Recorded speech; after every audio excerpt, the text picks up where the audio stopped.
Cette fusée s'appelle Una-3. La Corée du Nord doit la tirer entre le 12 et le 16 avril, une période pendant laquelle ses voisins japonais et sud-coréens sont en état d'alerte rouge.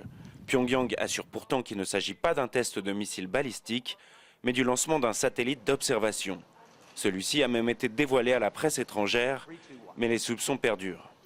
Je l'ai dit et je l'ai redit, si c'était un missile balistique intercontinental, il devrait être caché sous terre et équipé de moyens de transport. Comme vous pouvez le voir, la fusée fait 30 mètres de long. Comment voulez-vous qu'on la cache? La Corée du Nord est accusée de violer les accords internationaux.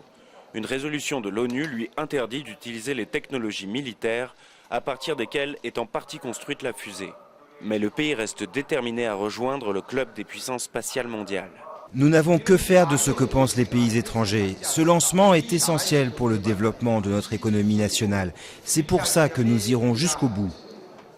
Une traversée du pays en train donne une idée de l'état de l'économie. La majeure partie du territoire manque d'électricité et les infrastructures dans les régions agricoles sont souvent vétustes. Cela n'empêche pas la Corée du Nord de vouloir développer un programme spatial très ambitieux.